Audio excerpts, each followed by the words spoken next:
Hello hi everyone. ఈరోజు మనం చూస్తున్న రెసిపీ ఏంటంటే టేస్టీ పాలకూర పప్పు అనమాట. దీనికి ఫస్ట్ మనం ఒక కుక్కర్ పెట్టుకొని అందులో కందిపప్పుని యాడ్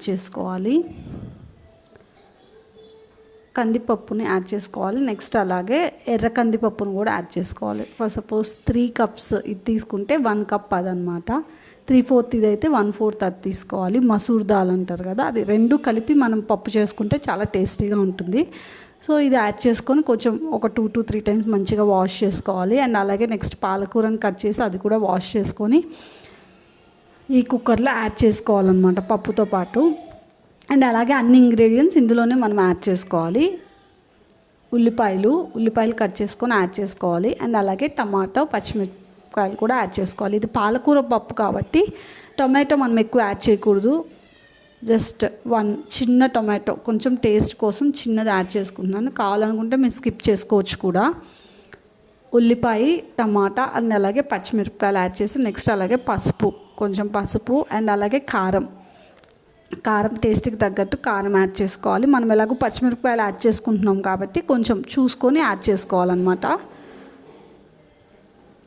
చూసారు కదా, యాడ్ చేసుకోవాలి. అండ్ అలాగే కొంచెం చింతపండుని యాడ్ చేసుకోవాలన్నమాట. కావాలంటే టమాటో స్కిప్ చేసుకొని చింతపండుని కొంచెం ఎక్కువ యాడ్ చేసుకోవచ్చు. But tomato different flavour and taste ఇస్తుంది కాబట్టి నేను కొంచెంగా యాడ్ చేశాను. సో ఇవన్నీ యాడ్ చేసుకొని కొంచెం ఆయిల్, కొన్ని డ్రాప్స్ ఆఫ్ ఆయిల్ యాడ్ చేసుకొని లిడ్ పెట్టి క్లోజ్ చేసుకోవాలి. కుక్కర్ విజిల్ పెట్టుకోవాలన్నమాట. ఒక 4 విజిల్స్ హైలో రావాలి. తర్వాత సిమ్లో ఒక 3 to 4 మినిట్స్ సిమ్లో పెట్టుకుంటే పర్ఫెక్ట్గా ఉడికిపోతుంది అనమాట. చూసారు కదా, ఉడికిపోయింది. మనం ప్రెషర్ పోగానే విజిల్ తీసేసుకొని కుక్కర్ లిడ్ ఓపెన్ చేసుకోవాలన్నమాట. మంచిగా కుక్ అవుతుంది. చూసారు కదా, మంచి కుక్ అవుతుంది. ఇప్పుడు దీన్ని మ్యాషర్ తీసుకొని మనం బాగా మ్యాష్ చేసుకోవాలన్నమాట.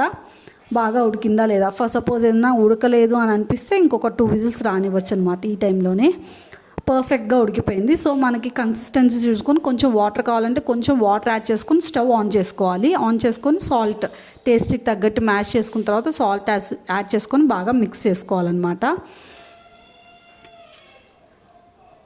బాగా మిక్స్ చేసుకోవాలి. మనకు కన్సిస్టెన్సీ ఎంత కావాలో అంత చెక్ చేసుకోవాలన్నమాట. తర్వాత మనం దీనికి తాలింపు యాడ్ చేసుకోవాలి. తాలింపే ఏ పప్పుకైనా సాంబార్కైనా తాలింపు చాలా మంచి టేస్ట్ అండ్ ఫ్లేవర్ని ఇస్తుంది. సో తప్పకుండా ఈ తాలింపు చాలా చాలా ఇంపార్టెంట్ అనమాట. సో మనం ఒక ప్యాన్ పెట్టుకుని అందులో కొంచెం ఆయిల్ యాడ్ చేసుకొని తాలింపు గింజలు యాడ్ చేసుకోవాలి. సాయి మినపప్పు అండ్ అలాగే పచ్చిశనగపప్పు, జీలకర్ర అండ్ ఆవాలు 4 యాడ్ చేసుకొని బాగా ఫ్రై అవ్వనివ్వాలి. కొంచెం ఫ్రై అయిన తర్వాత ఆనియన్స్ యాడ్ చేసుకోవాలి. పెద్దుల్లిపాయలు, తాలింపులో పెద్దుల్లిపాయలు వేయడం వల్ల చాలా డిఫరెంట్ టేస్ట్ వస్తుంది, చాలా బాగుంటుంది.